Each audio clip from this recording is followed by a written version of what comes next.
Bienvenido a Brother to Brother, un lugar de estudio de la palabra de Dios, donde Dios está presente, donde la esperanza es real, donde Dios es glorificado, donde su palabra cobra vida.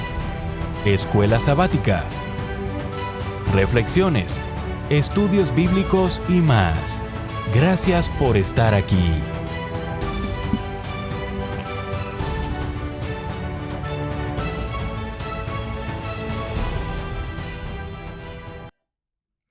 Muy bienvenidos amigos y hermanos, gracias porque nos acompañan una semana más. Estamos yendo rápido en estas lecciones, ya esta es la lección número 4 y creo que hasta ahorita hemos aprendido mucho, cosas importantes acerca de cómo hebreos, ¿verdad? Y esta audiencia perciben y nosotros mismos podemos percibir al Señor Jesús. Así que antes de continuar, recuérdense que tenemos un número y dirección electrónica de contacto donde usted puede, ya sea nos puede escribir, nos puede llamar o si usted gusta, ¿verdad? Nos puede mandar un mensaje. Y gracias, ahí está la dirección. Y también les pido de por favor que una vez que miran el video, si es, ¿verdad?, de su agrado, que usted pueda compartirlo y además de compartirlo, que nos pueda dejar sus manitas, su me gusta o sus likes, como decimos por acá, para que la plataforma de YouTube comparta este material con aquellas personas que hacen alguna búsqueda acerca de estudios de escuela sabática. También, si usted desea, se puede suscribir. Recuérdese, no le cuesta nada. Todo esto es gratis, es gratuitamente. Este canal no es un canal monetizado en donde obtenemos dinero por transmitir. No es esa nuestra intención. Ese canal es simplemente para poder transmitir el mensaje de que Cristo pronto regresa, pronto estará con nosotros.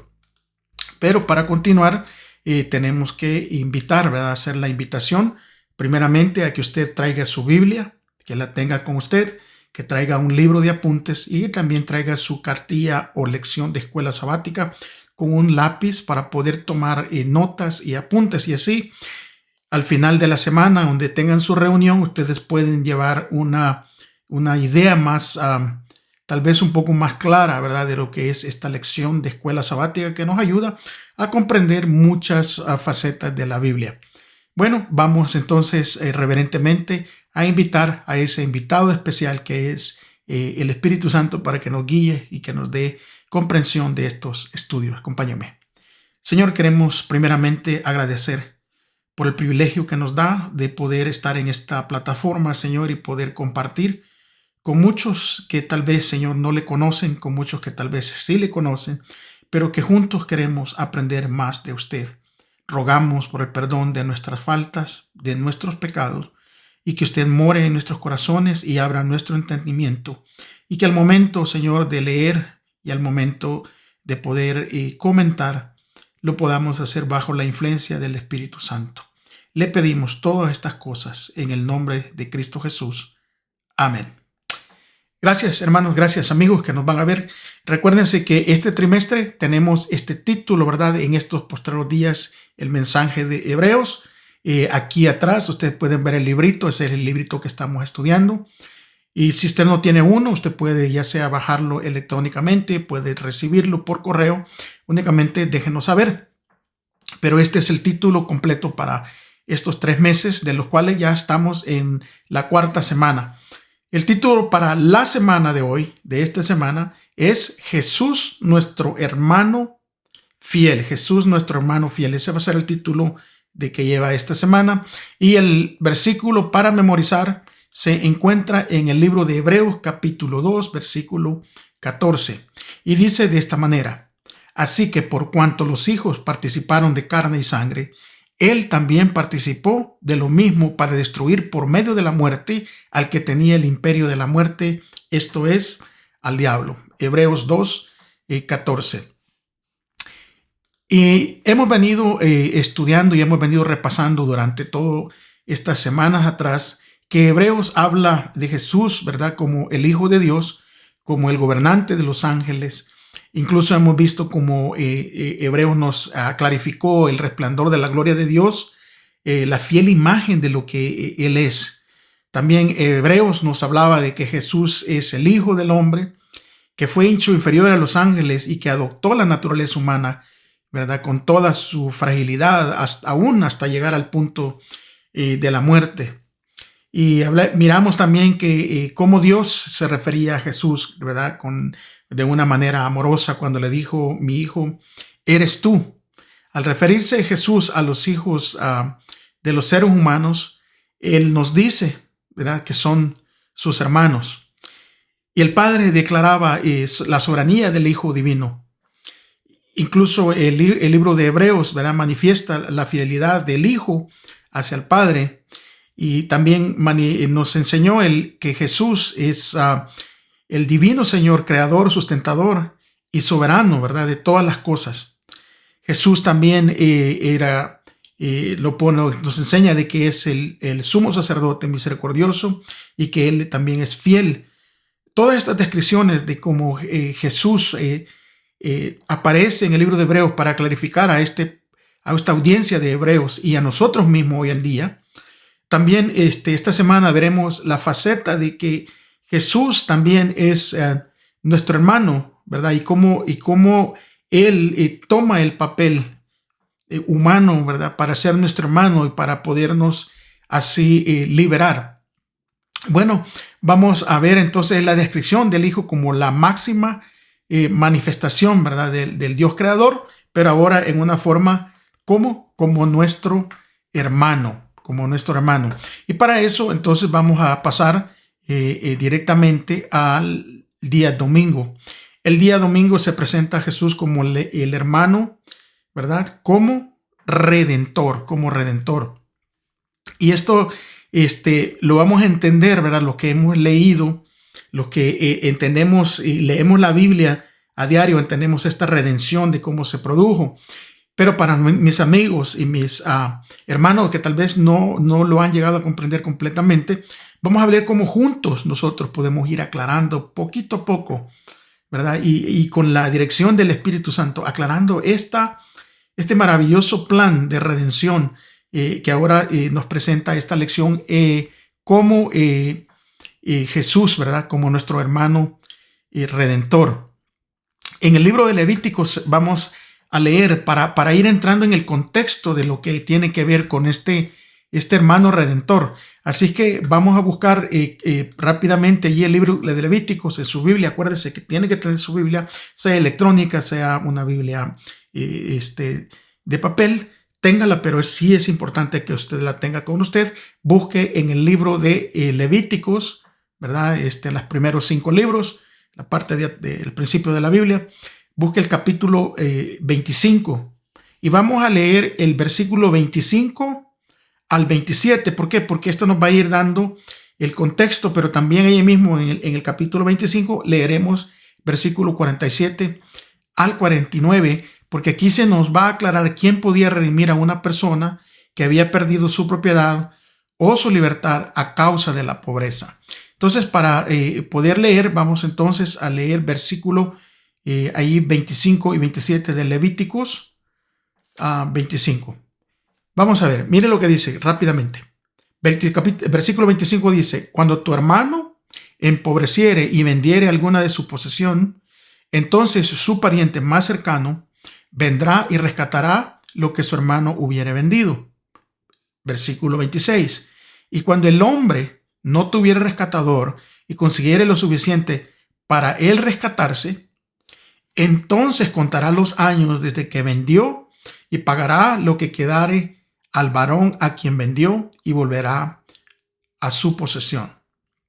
Esta parte está hablando de posesiones, ¿verdad? De cuando el hombre, debido a una emergencia, debido a que caía en pobreza, había necesidad de que todas las posesiones que él tenía las podría vender, pero esta venta era con la opción de poder rescatar lo que había vendido. Podríamos decir una clase hoy en día como una clase de empeño, ¿verdad? Usted por aquí, en muchos otros países que nos ven, creo que aquí les decimos el pawn shop, pero en otros lugares se le dice también como el las casas de empeño, creo que se les conoce como Montepío también en otros lugares. Aquí, donde usted puede llevar las cosas en una emergencia por un valor a veces mucho menos de lo que cuestan, ¿verdad? Usted los deja, pero tiene la opción, tiene cierto tiempo en donde usted puede ir y las puede rescatar. En la parte material. Ahora vamos a leer allí mismo, no le dé vuelta a la página, al mismo capítulo 25, vamos a leer el versículo 47 y 49, que nos dice, el versículo 47, si el forastero o el extranjero que está contigo se enriquece y tu hermano que está junto a él emproveciere, y se vendiere el forastero o extranjero que está contigo, o alguno de la familia del extranjero, después de que se hubiere vendido, podrá ser rescatado, uno de sus hermanos lo rescatará, o su tío, o el hijo de su tío lo rescatará, o a un pariente cercano de su familia lo rescatará, o así sus medios, o si sus medios alcanzaren, él mismo se rescatará. Pero aquí no estamos hablando de cerca de posesiones, ¿verdad? No estamos hablando acerca de materiales. Aquí estamos hablando claramente acerca de ¿qué?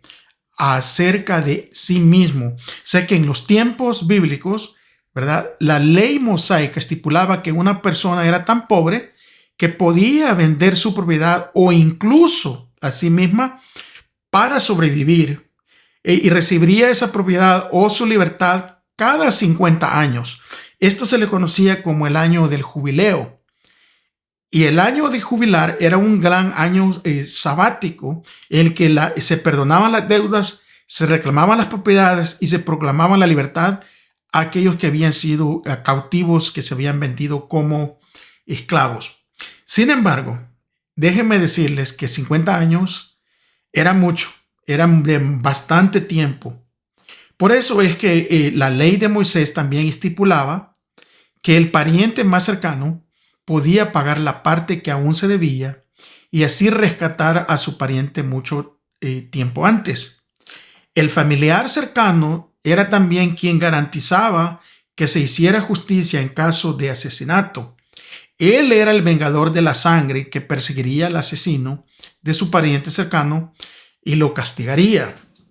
De acuerdo con Números 35 y versículos 9 al 15, usted lo puede leer después. Ahora, leyendo este contexto, leyendo ya poniéndonos, ¿verdad?, en contexto al leer esto, de que la persona podría caer en este tipo de situación, ¿verdad?, que sería una situación muy difícil, en donde, bueno, podría vender sus posesiones y por una emergencia, pero tenía la opción de, si tenía el dinero, poder irla a rescatar, como les dije anterior, como un tipo de empeño. Pero si la persona, ¿verdad?, no podía por sí misma obtener las posesiones, podría venir algún familiar, ¿verdad? Y entonces este familiar tenía la opción de pagar esta deuda, como se puede decir, pagar el balance de lo que se debía por estas posesiones y rescatarlas. Pero también se llegaba a un extremo en donde tal vez no tenía para rescatar sus posesiones y la situación continuaba grave, ¿verdad? Entonces tenía la opción de venderse a él mismo como esclavo. Y ahora, al estar esclavo, esta venta era por un tiempo de 50 años. Déjenme decirle que 50 años, muchas veces yo me imagino, ¿verdad? Y imagínense, poniéndolos a pensar nosotros hoy, si tuviéramos esa opción y ya teniendo, en el caso de su servidor que ya pasa de los 50 años, no le voy a decir cuánto, no me pregunten, ¿verdad?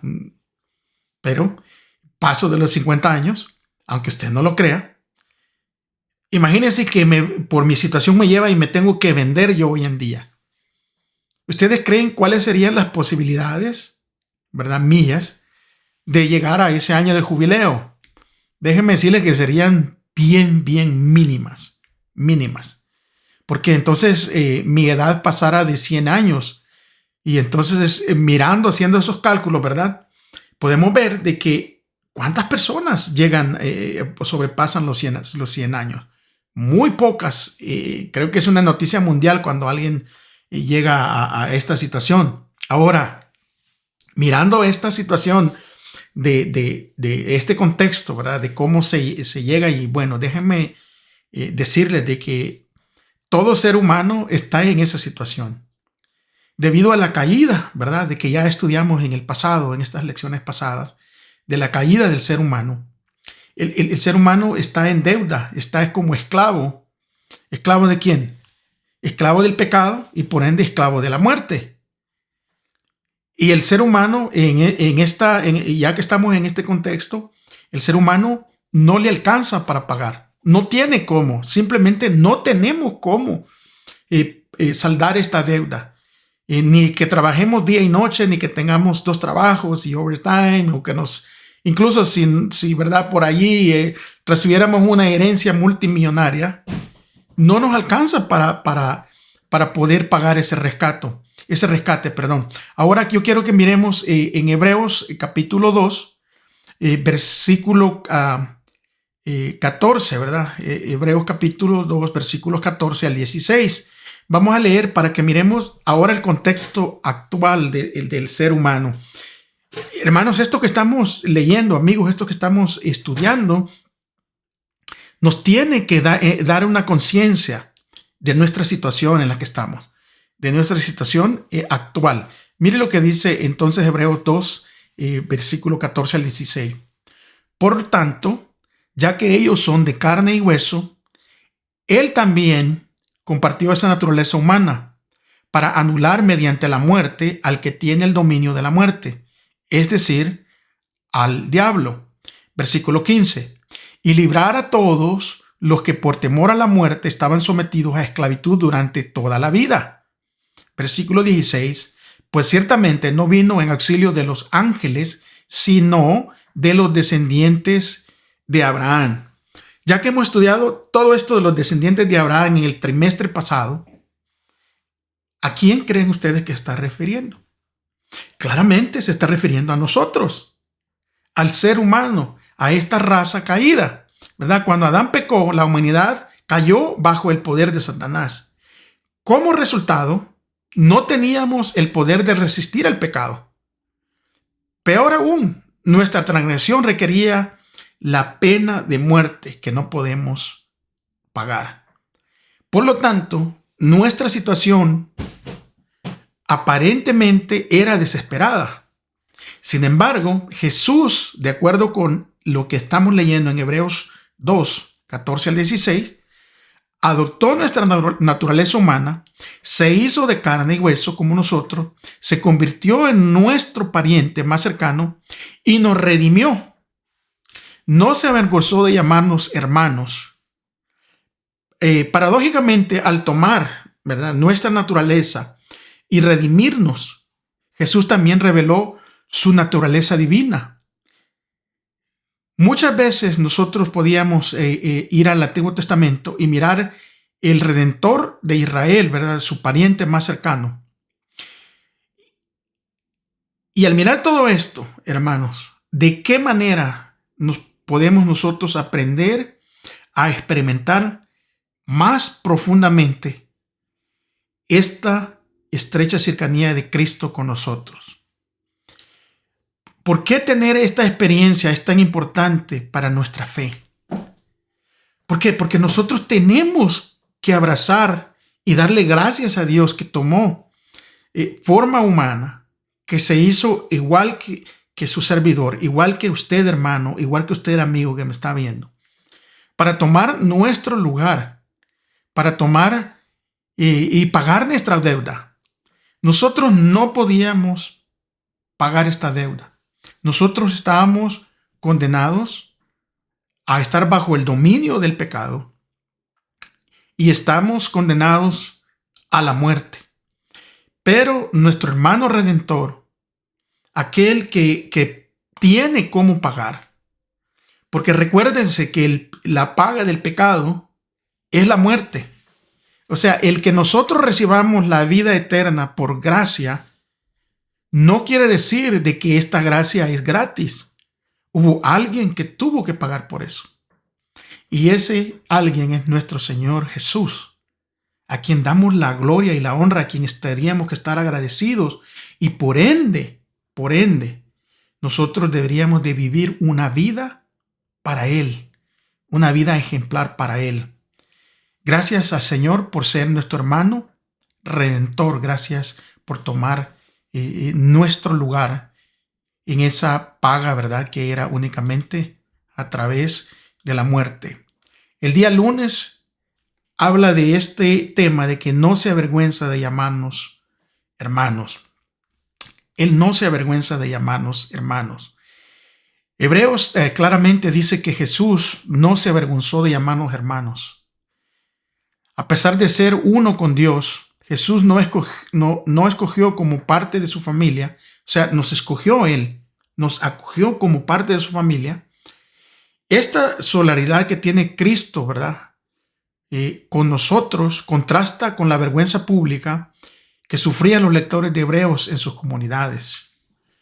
Porque recuérdense que muchos, ¿verdad? Cuando no reconocieron al Mesías, por vergüenza, se avergonzaban de ese rey, ¿verdad? De que vino a morir y que vino a reinar, pero no a reinar sobre las cosas materiales, no como ellos lo esperaban, sino que a reinar sobre la muerte principalmente y sobre a libertarnos de lo que era el pecado en nuestras vidas. Ahora, aquí se nos daba un ejemplo y vamos entonces a leer de ese ejemplo. Ese ejemplo se encuentra en el libro de Hebreos, ¿verdad? Capítulo 11 y versículo 24 y 26. De paso, para nuestros amigos que nos ven, yo les recomiendo que lean ese capítulo de Hebreos 11.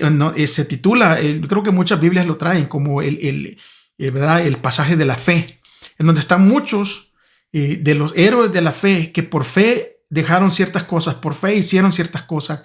Pero incluso hay muchos allí de los héroes de la fe que murieron por esa fe.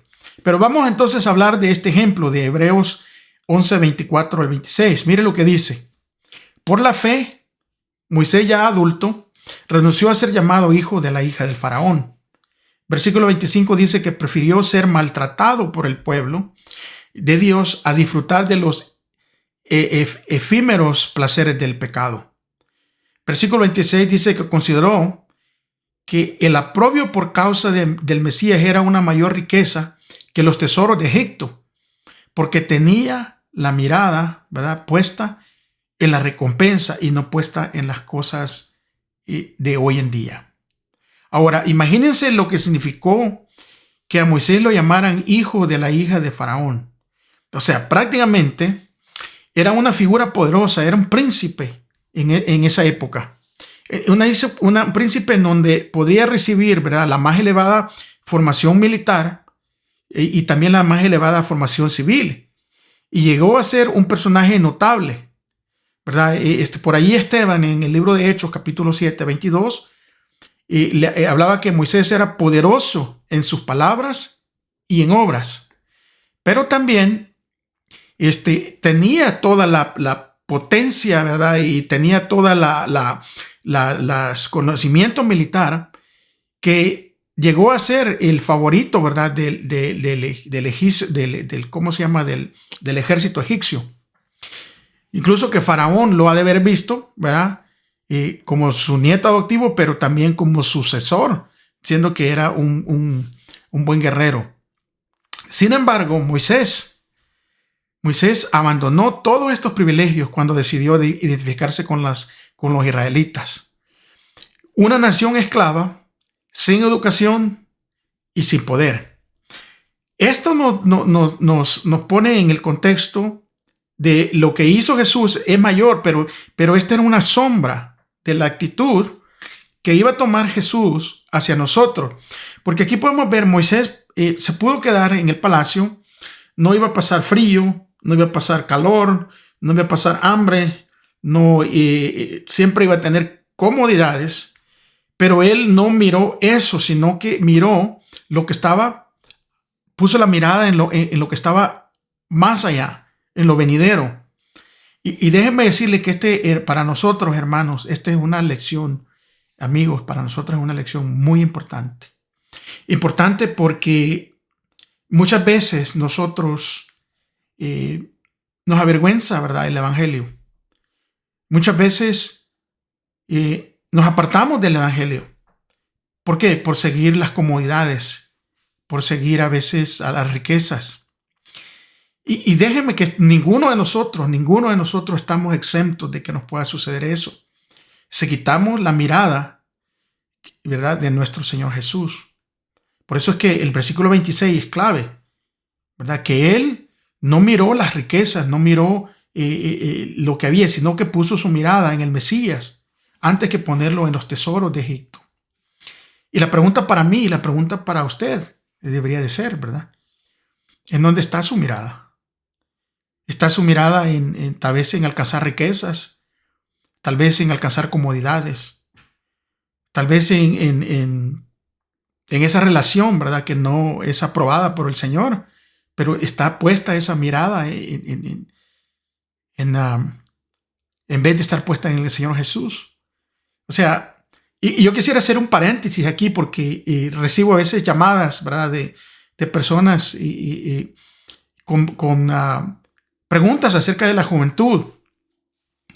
Y una de las preguntas que salió por ahí, ¿verdad?, es de que los jóvenes a veces quieren hacer cambios, incluso físicos, o cambios en vestimenta, cambios en adorno. Estoy hablando voy a hacer un paréntesis, estoy hablando de jóvenes, ¿verdad?, que tienen una fe, que conocen a un Dios.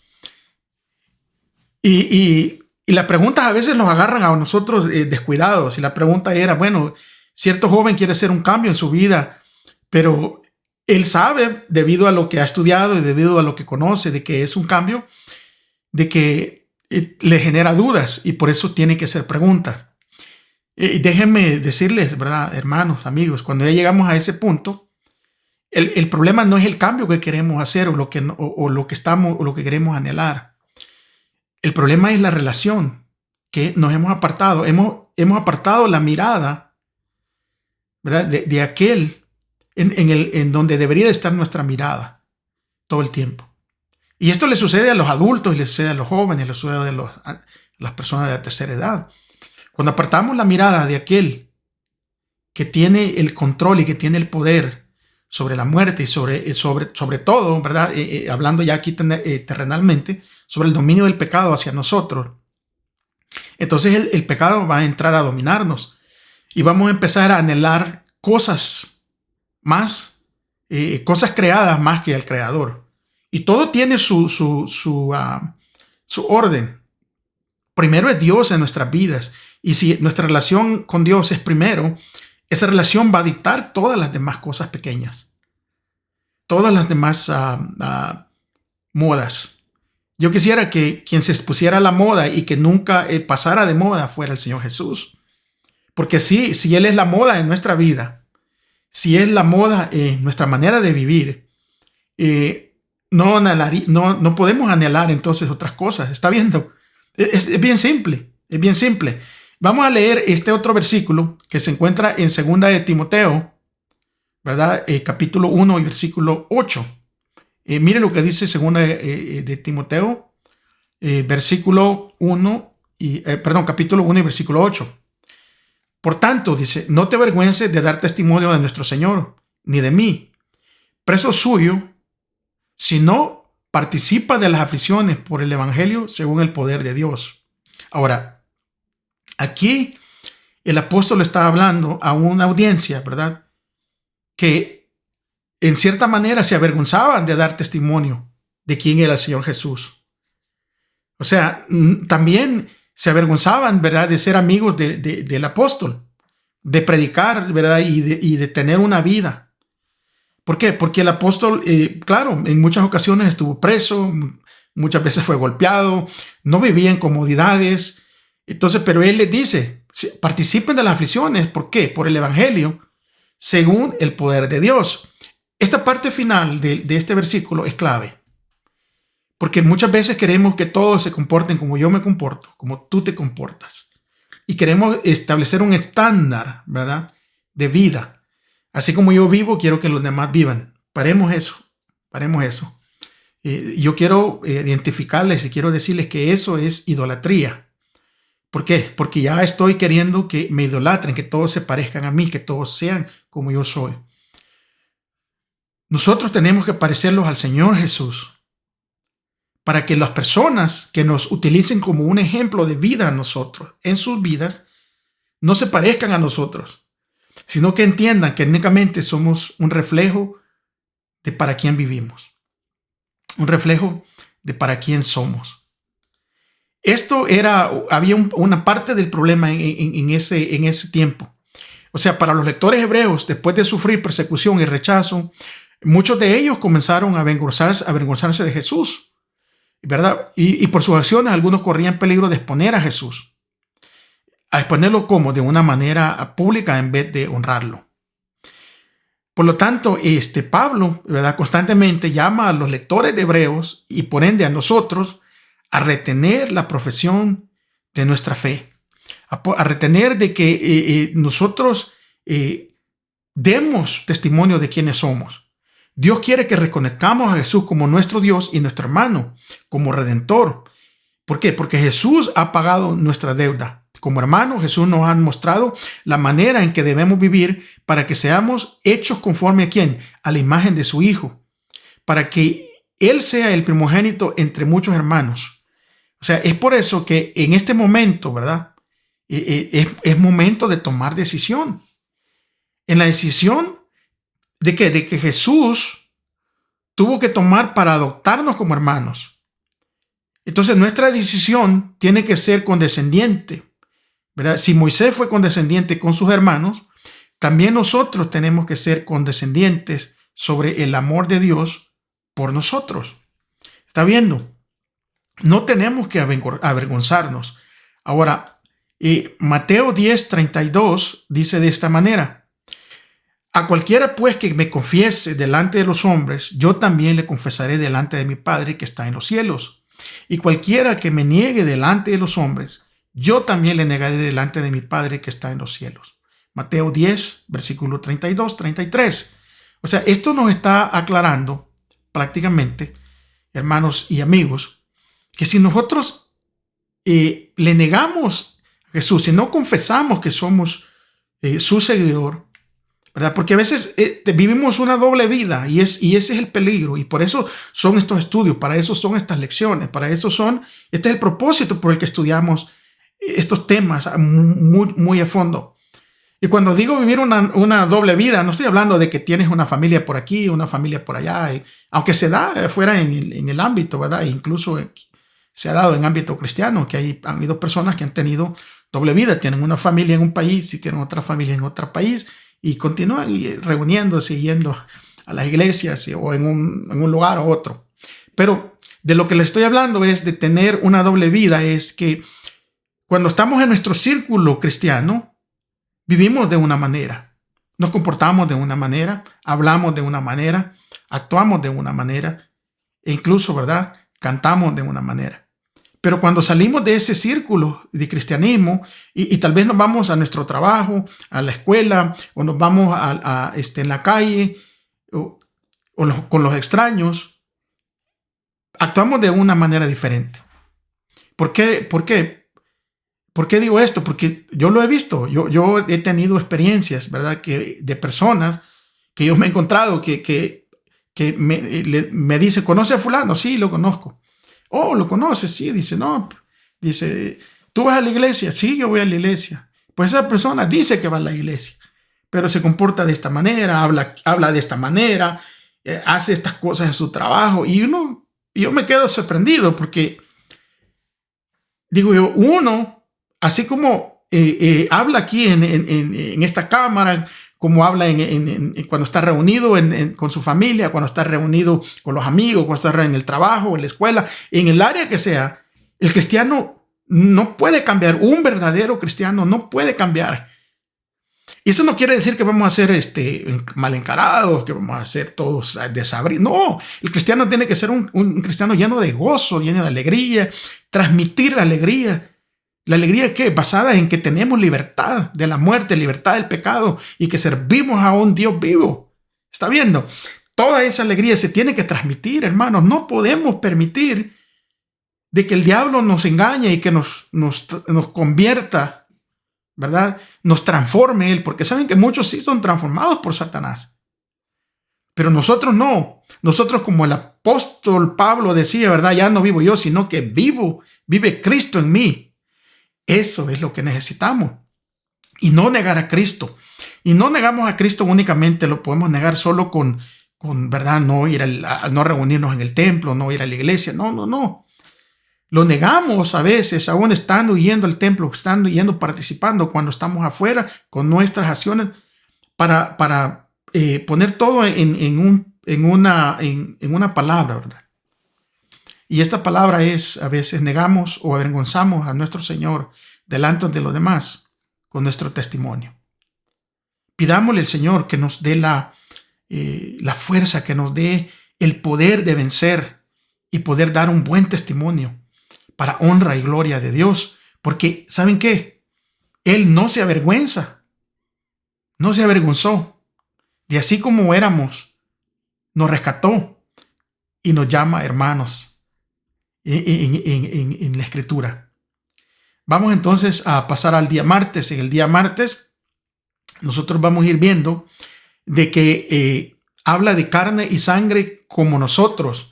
Y este término de carne y sangre es un término, ¿verdad? Que déjenme decirles que yo al principio, cuando yo leía la Biblia, ¿verdad? Porque pues yo no crecí, no nací en el cristianismo. Gracias a la misericordia de Dios que yo pude conocer el evangelio y abrazar este evangelio hermoso. Pero muchas de las expresiones bíblicas, muchas de las palabras bíblicas, yo no las entendía. Y esta expresión de carne y sangre como nosotros fue mal interpretada también en el tiempo de Jesús, ¿verdad? Por ahí ciertas sectas de ese tiempo le acusaron a Jesús de ser, ¿cómo se llama?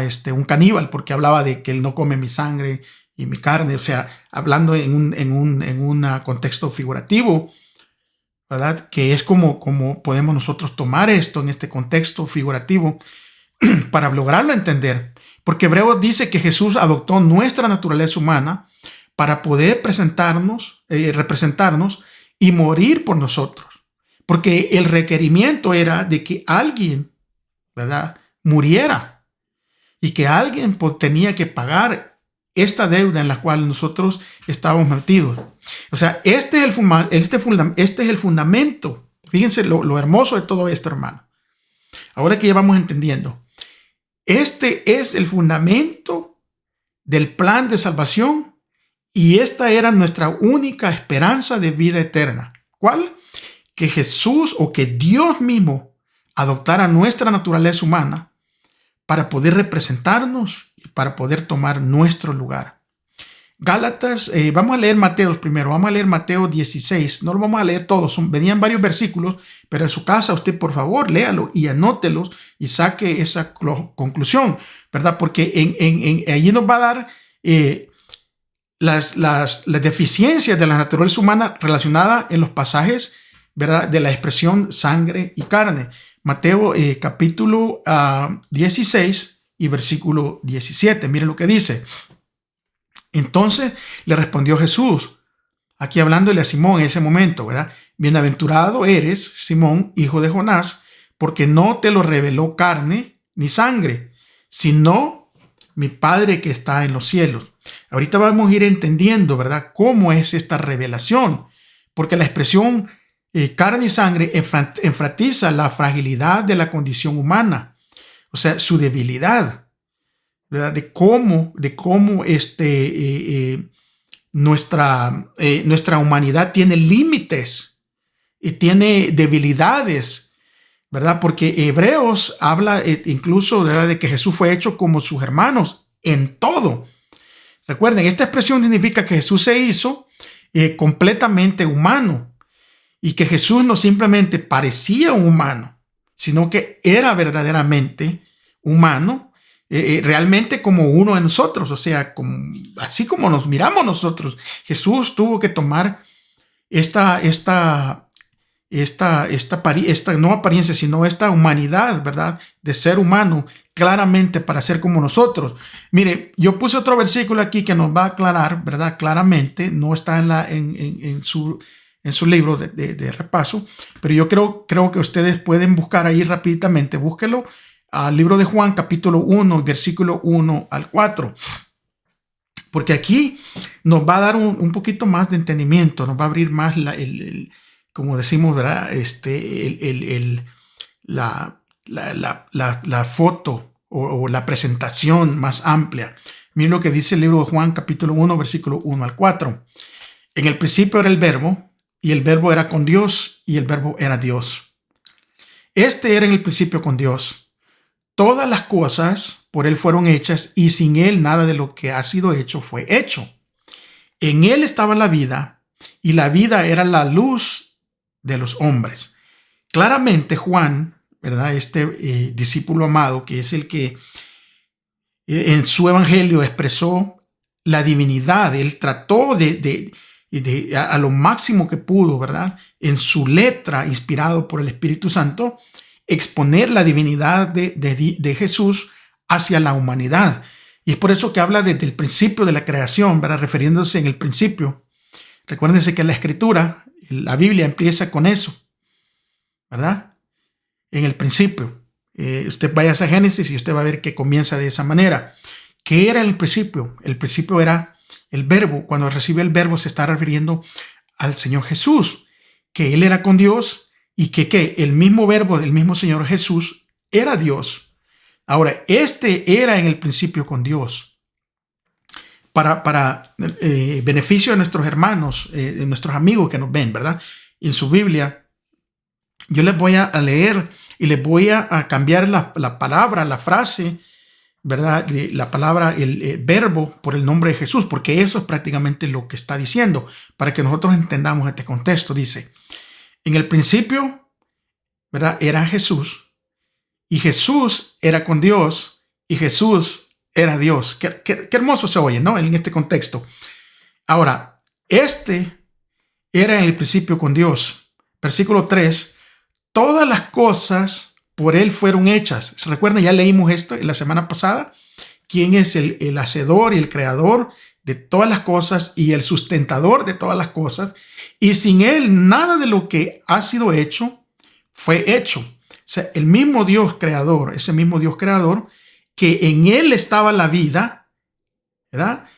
Y en él está la luz de los hombres. ¿Quién dijo que era la luz? El mismo Jesús. En él estaba la vida. Y recuérdense, y yéndose una vez más al principio en el Génesis, cuando el hombre fue creado, ¿quién le dio la vida? ¿Quién sopló ese aliento de vida en el hombre para que viniera a ser un alma viviente? Fue el mismo Jesús. Ese mismo Dios creador. Pero Jesús tuvo que hacer esta transformación para nuestro beneficio, tomando completamente, ¿verdad?, la forma humana, encarnándose. Y el mismo Juan dice en el versículo 14, de ahí mismo de Juan 1, y aquel verbo, hablándose, ahora vamos a poner otra vez esa palabra, y Jesús fue hecho carne y habitó entre nosotros, y vimos su gloria como la gloria del unigénito del Padre, lleno de gracia y de verdad. O sea que Jesús se tuvo que hacer carne, tuvo que tomar todas nuestras características. ¿Para qué? Porque tenía que hacerse de esa manera, que un ser humano podía nacer sin pecado y no tener pecado en él para poder morir por el pecado. ¿Por qué? Porque recuérdense que por un hombre entró el pecado, ¿verdad? Eso posiblemente lo estudiaremos más adelante, pero ¿quién fue ese hombre por el que entró el pecado? Fue por Adán. Ahora, cuando Adán estaba en el Edén, no tenía pecado. Él no estaba en pecado, él no nació en pecado, porque él fue creado perfectamente, pero el pecado entró a él, entró por ese hombre. Entonces, era necesario era necesario de que la muerte, ¿verdad?, fuera doblegada o fuera vencida por otro hombre, pero ahora otro hombre igual que al principio, sin pecado. Hebreos dice que Jesús fue hecho como sus hermanos, o sea, en todo, completamente humano. No obstante, también recordemos esto, que Hebreos también afirma que Jesús era diferente de nosotros con respecto al pecado. ¿Por qué? Porque en primer lugar, Jesús no cometió ningún pecado. En segundo lugar, Jesús tenía una naturaleza humana que era santa, que era sin mancha, apartada del pecado. Nosotros, ¿verdad? Nuestras tendencias son siempre al mal. Nuestra esclavitud al pecado comienza en lo más profundo de nuestra propia naturaleza. Y esa naturaleza carnal, que ahora sí vamos entendiendo, ¿verdad? Nuestra naturaleza carnal,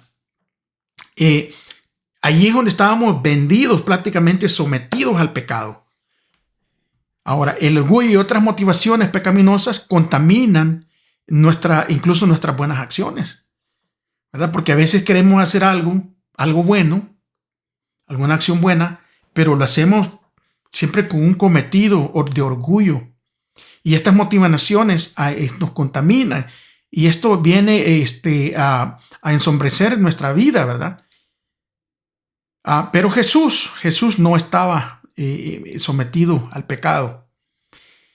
Y esa es la manera como tenía que ser. Porque si Jesús hubiera sido carnal, vendido al pecado, entonces, al igual que nosotros, Él hubiera tenido necesidad de un Salvador. En cambio, Jesús vino como Salvador y se ofreció a sí mismo como sacrificio sin mancha a Dios en nuestro favor. O sea que Jesús destruyó el poder del diablo al morir por nosotros, ¿verdad? Y por nuestros pecados, como la ofrenda inmaculada y la ofrenda perfecta. Y así logró nuestro perdón y nuestra reconciliación con Dios. Recuérdense que de acuerdo, ¿verdad?, a la palabra de Dios, nosotros estábamos en discordia con Dios. Pero a través del sacrificio, a través de Jesús, es como nosotros ahora, ¿verdad?, somos llamados hijos de Dios. Dado que tenemos la promesa de la vida y de la victoria a través de Jesús, ¿por qué nosotros ahora, ¿verdad?, tendemos a caer a veces en pecado? ¿O estamos haciendo algo mal? O sea, ¿qué es lo que está sucediendo? Y la pregunta venía aquí: ¿cómo podemos empezar a vivir a la altura del elevado llamamiento que tenemos en Cristo? Porque acuérdense, tenemos un llamamiento y no somos personas, cuando venimos a entrar al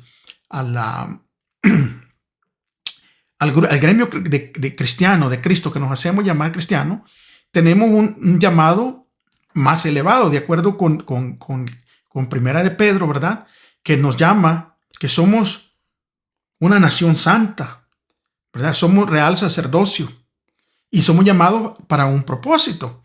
Entonces, ¿cómo entonces vamos a poder vivir a la altura de ese llamado?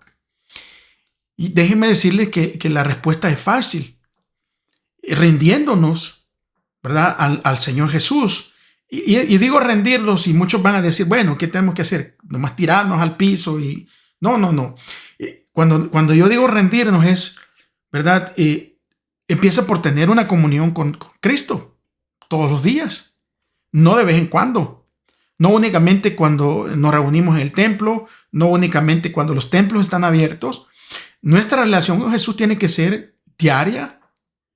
Y tenemos que ser sinceros con Él. Si tenemos alguna debilidad, si tenemos alguna tendencia, si tenemos algún pecado que nos agobia, que nos hace caer, que nos hace tropezar, tenemos que ser sinceros con el Señor Jesús.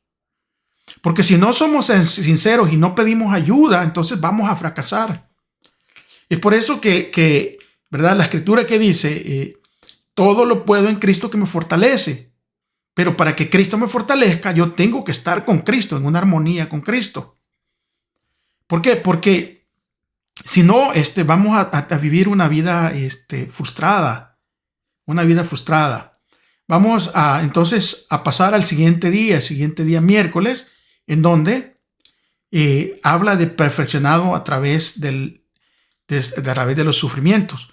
Ahora, esto no quiere decir, porque de entrada, ¿verdad? Cuando nosotros leamos esto, vienen las preguntas y viene la gente que tiene a veces dudas. Miren, a los estudios bíblicos, no solo en cualquier otra plataforma, cualquier otra, incluso en reuniones, hay gente que tiene preguntas, ¿verdad? Y muchas preguntas son a veces no para encontrar una luz, sino para tal vez repudiar o para contender, ¿verdad? Es por eso que de verdad, y yo de todo corazón les pido, amigos que apenas están entendiendo la Escritura, hermanos que ya son, pueden ser tiernos o pueden ser maduros en la fe, miren, no vean esos videos de debate en donde que de una religión y de la otra, y van a debatir a ver quién tiene la razón, y se agarran ahí hasta, parecen como mercaderes, ¿verdad? Como personas de un mercado, rebajando el evangelio, o sea, devanando el evangelio en porquerías y en que yo tengo la razón y que, déjenme decirles que el evangelio no es para eso. El evangelio no es para eso. Y saben que muchos suben videos porque tienen sus canales, ¿verdad? Agarran dinero de que miran estos videos. Y ahí ya aparece más un canal regular, ¿verdad? Que estos canales donde lo que queremos hacer es compartir el evangelio. Compartir el evangelio. Y esos canales que en Facebook y por aquí, en Twitter y en Twitch y todo, YouTube y todas esas plataformas, en donde están echándose a pelear y que yo soy mejor y que tú sos mejor y que yo te voy a dar y que la verdad aquí. La Biblia claramente dice que la palabra de Dios no es para contender.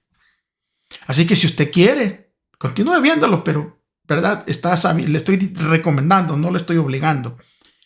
Pero no es bueno. ¿Por qué? La palabra de Dios, el único que va a convencer, el único que te va a llevar, ¿verdad?, a la luz, es Dios Espíritu Santo. No es nadie más. No es un debate que yo gané, que el fulano aquí ganó, el sultano aquí. No es un debate. Es el estudio de la palabra de Dios a través de la dirección del Espíritu Santo, que nos va a llevar a una comprensión y nos va a llevar a la luz, porque cuando conoceremos la verdad, entonces esa verdad nos va a dar libertad. Perfeccionado a través de sufrimientos. Yo sé que muchos van a querer debatir, ¿verdad? Entonces Cristo tuvo que ser perfecto, no era perfecto. Esto a veces cuando no comprendemos y cuando llegamos a comprender nos causa a veces gracia. A mí me causa gracia porque a veces yo entendía las cosas de diferente manera, ¿verdad? Entonces, Jesús entonces tuvo que ser perfeccionado. No. Pero vamos a leer unos versículos, ¿verdad? Allí vamos a leer en versículo 17 y 18 de Hebreos capítulo 2. Mire lo que dice. Por eso, versículo 17, era preciso que en todo se asemejara a sus hermanos para ser un sumo sacerdote fiel y misericordioso al servicio de Dios, a fin de expiar los pecados del pueblo. Por haber sufrido él mismo la tentación, puede socorrer a los que son tentados. Ahora ya vamos entendiendo. O sea, ¿quién te puede comprender más que la persona que ha pasado por algo igual? Saben que a mí me gusta hablar con muchas personas que son ateos, que no creen en Dios, ¿verdad? Son ateos. ¿Por qué me gusta hablar con estas personas? Porque ¿quién les puede comprender mejor que su servidor, que fue un ateo?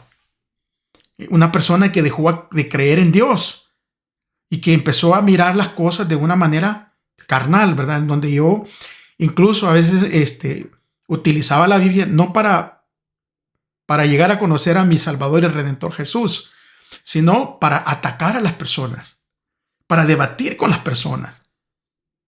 Y ese no es el propósito de la Escritura.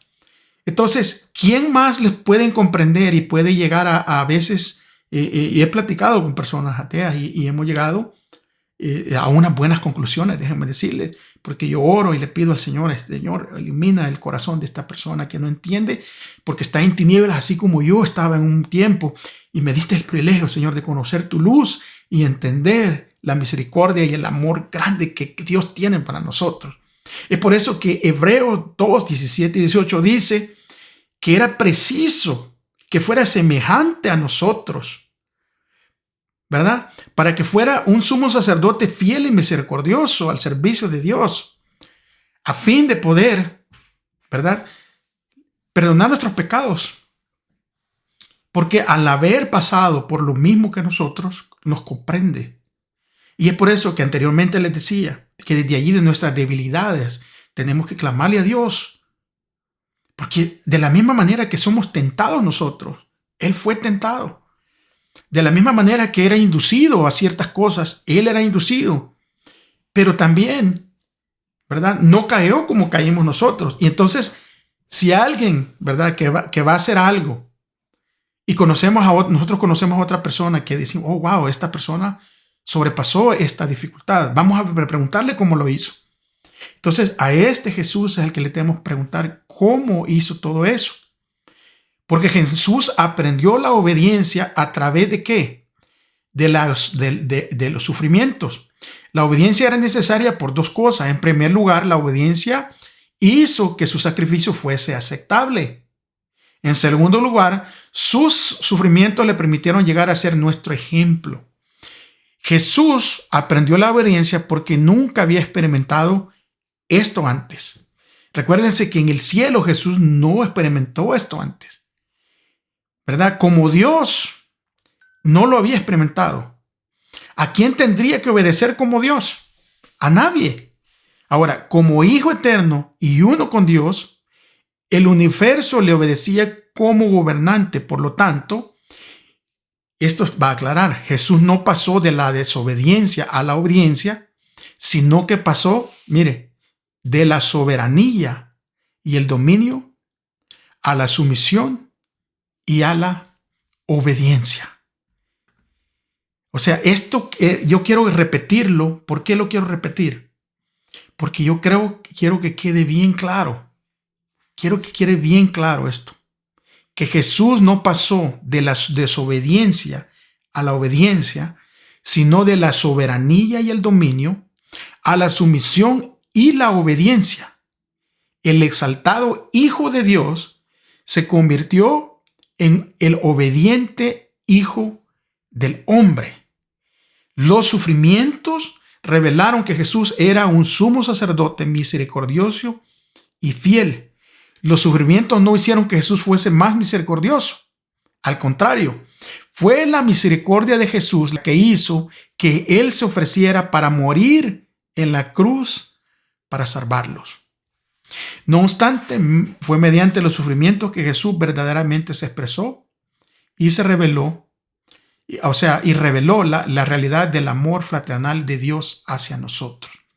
Quiero que leamos otros versículos, ¿verdad?, que se encuentra en Hebreos 5, versículos 8 y 9. Dice, y aunque era hijo, por lo que padeció, aprendió la obediencia. Y habiendo sido perfeccionado, vino a ser autor de eterna salvación para todos los que obedecen. O sea, ese Dios magnífico, ¿verdad?, no vino desde un lugar donde era desobediente, sino que vino de un lugar de supremacía. Y ahora tuvo que someterse, ¿verdad?, por amor a nosotros. No porque Él tenía que hacerlo. No porque Él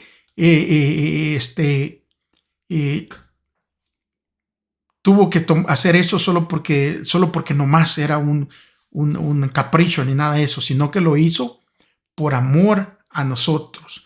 Ahora la pregunta es, si nuestro Salvador sin mancha padeció, nosotros seguramente también sufriremos.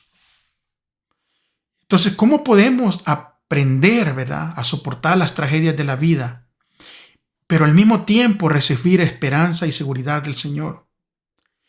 El que nos reveló su amor de tantas formas poderosas, pero de una forma más poderosa en nuestro ámbito humano, padeciendo y sufriendo e incluso yendo a la muerte por nosotros.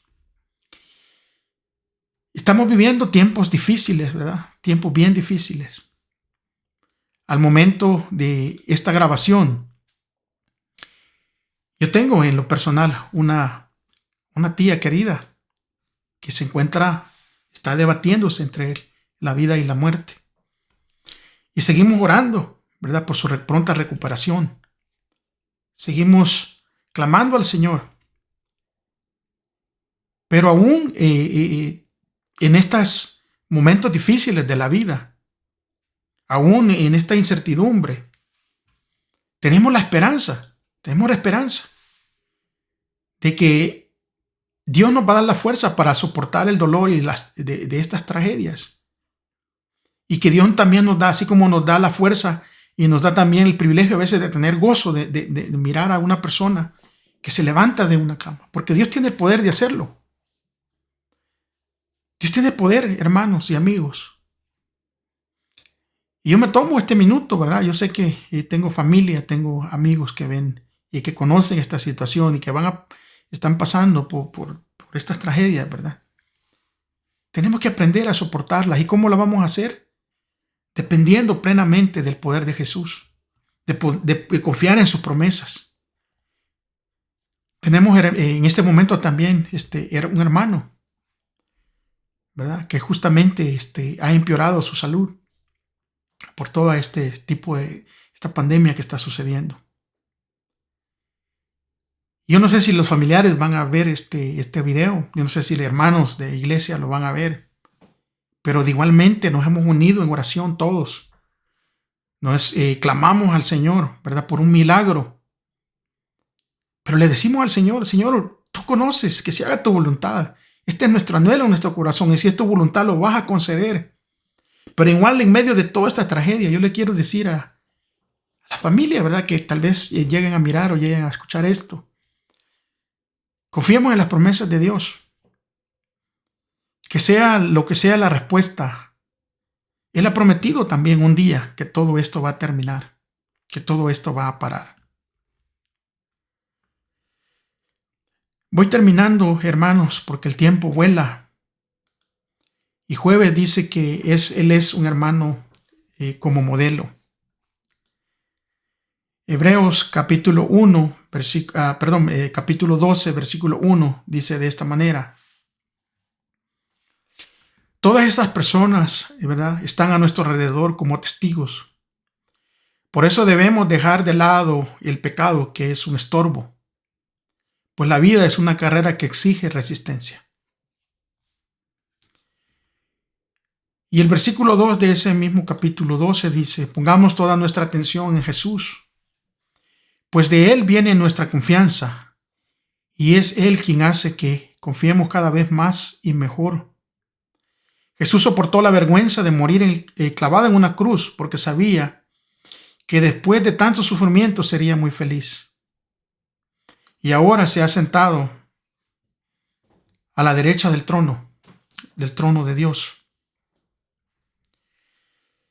Hermanos, Jesús, Él es nuestro ejemplo a seguir. Él es nuestro modelo. Esta es la culminación, de verdad, de este pasaje, la culminación larga de la lista de personajes que se daban.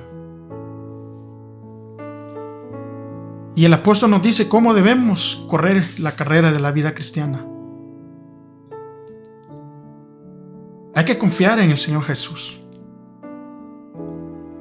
Él es nuestro modelo a seguir. No es una entidad, no es una persona, no es un familiar. Es Jesús nuestro modelo a seguir en esta carrera cristiana. Saben que muchos se visten y siguen a modelos humanos, a artistas humanos. Se quieren parecer a ellos, dedican toda su vida para poder vestirse, caminar, cantar y hacer cosas que estos artistas terrenales hacen, y al final mueren y hay una pérdida total.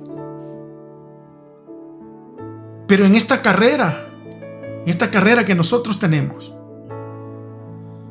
en esta carrera, hermanos y amigos, el modelo a seguir no tiene un fin, sino que su fin es glorioso, porque regresará a este mundo y se llevará a todos los redimidos con Él.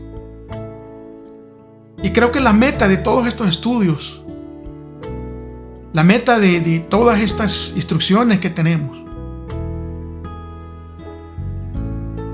que aprender a poner nuestra confianza en Dios.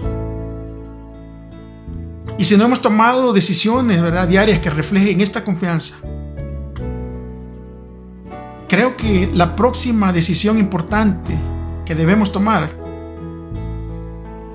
es asegurarnos de que nuestra confianza está en Cristo Jesús. Porque Él vino y se convirtió, ¿verdad?, como nos dice toda esta lista que hemos estudiado. Pero especialmente en esta semana se convirtió en nuestro hermano para salvarnos. Y hay que pensar entonces en lo que eso significa. Y en el error que sería entonces, ¿verdad?, un error trágico, darle la espalda a esta trágica realidad. Que el Señor nos ayude a llegar a otra semana. El futuro es incierto, pero hay una realidad, y esa realidad es esta: que aquí habrá más dolor, que aquí habrá más tragedia, habrá más enfermedades, habrá más catástrofes, habrán cosas que todavía no hemos visto nosotros. Pero sobre todas estas cosas, al final, si ponemos nuestra confianza en aquel que es creador, hacedor y sustentador de todas las cosas, saldremos triunfantes. Gracias por haberme acompañado. Les espero la próxima semana. Que el Señor les bendiga, que el Señor les cuide, que el Señor les fortalezca en las situaciones, y aquellas familias que están pasando por dificultades de salud, tengan confianza en Cristo. Si tenemos que separarnos de nuestros seres queridos aquí en esta tierra, un día estaremos todos juntos. Y un día podremos cantar y gozarnos en su presencia. Que el Señor me les bendiga. Recuerden que si aman a Dios, amen a su prójimo. Hasta la próxima. Que Dios me los bendiga mucho. Nos veremos la próxima semana, si Dios lo permite.